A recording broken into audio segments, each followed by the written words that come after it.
मित्रों, मैं हूं बिस्मिल्लाह आफ्ताब आलम। आप देख रहे हैं उर्दू हिंदी नॉलेज चैनल।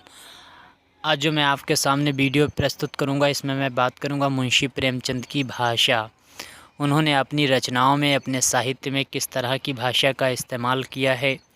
जैसा कि आप जानते हैं कि मुंशी प्रेमचंद ऐसे राइटर हैं जिनकी शुरुआती अगर आप रचनाएं देखेंगे तो उनमें बहुत ही मुश्किल, बहुत ही टफ़ भाषा का इस्तेमाल किया है। अरबी फ़ारसी के साथ तुर्की अल्फाजों का इस्तेमाल किया है, शब्दों का। लेकिन बाद में उनकी भाषा देहाती और सरल होती चली गई।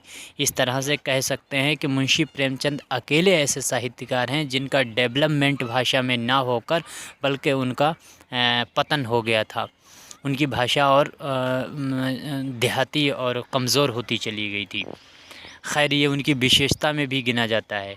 आज भाषा उनकी क्या है, इस पे हम बात करेंगे। इनके जीवन परिचय को मैं आपके सामने प्रस्तुत कर चुका हूँ। जानते हैं इनकी भाषा के बारे में।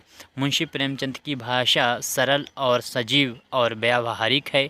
उसे साधारण पढ़े लिखे लोग भी समझ सकते हैं। उसमें आवश्यकता अनुसार अंग्रेज़ी, उर्दू, फ़ारसी आदि के शब्दों का भी प्रयोग है।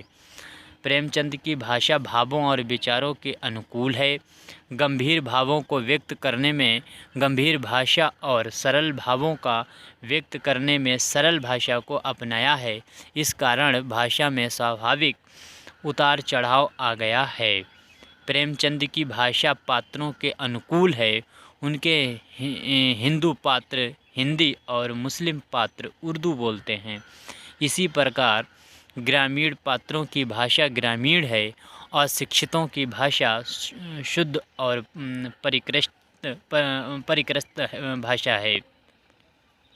परिष्कृत भाषा है। डॉक्टर नगेंद्र सिंह लिखते हैं, डॉक्टर नगेंद्र ने इनकी भाषा के बारे में लिखा है। इनके उपन्यासों की भाषा की खूबी यह है कि शब्दों के चुनाव एवं वाक्य योजनाओं की दृष्टि से उसे सरल एवं बोलचाल की भाषा कहा जाता है, पर भाषा इस सरलता को निर्जीवता, एक रसता एवं अकाव्यात्मकता का पर्याय नहीं समझाना चाहिए। भाषा के सटीक, सार्थक एवं व्यंजनापूर्ण प्रयोग में वे अपने समकालीन ही नहीं, बाद के उपन्यासकारों को भी पीछे छोड़ जाते हैं। तो इस तरह से इनकी भाषा के बारे में आप समझ सकते हैं कि इनकी जो भाषा है, इनके बारे में कई बार पूछा गया है कि मुंशी प्रेमचंद की नई चीज़, अगर उन्होंने साहित्य में कुछ नया किया है या सबसे हटकर आप बताना चाहें उनकी विशेषता में तो क्या है, तो आप बता सकते हैं कि इनकी भाषा, शुरुआती जो भाषा है वो बहुत मुश्किल और टफ़ है। जो पढ़ी लिखी भाषा थी और एकदम बिल्कुल शुद्ध भाषा थी। अरबी फ़ारसी के मुश्किल अल्फाजों का इन्होंने इस्तेमाल किया था, प्रयोग किया था शब्दों का। बाद में यही भाषा इनकी सरल भाषा होती चली गई। गाँव के पात्र होते हैं तो बिल्कुल गाँव की भाषा, जैसे ओरिजिनल लफ्ज़ होता है ज़मीन, तो ये गाँव का अगर शब्द बोलेगा पात्र तो उसे वो ज़मीन बोलेगा।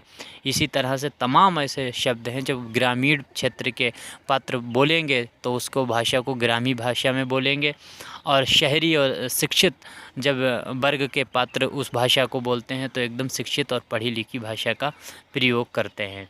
ये कला है मुंशी प्रेमचंद के भाषा की। इनका जीवन परिचय मैं आपके सामने प्रस्तुत कर चुका हूँ। आप उसकी वीडियो भी देख सकते हैं, इस वीडियो के डिस्क्रिप्शन में उसका लिंक है। उम्मीद करता हूँ इनकी भाषा आप समझ में आई होगी। समझ सकते हैं उर्दू, फ़ारसी, अरबी और सरल ज़बान इनकी मुख्यतः भाषा की विशेषता है।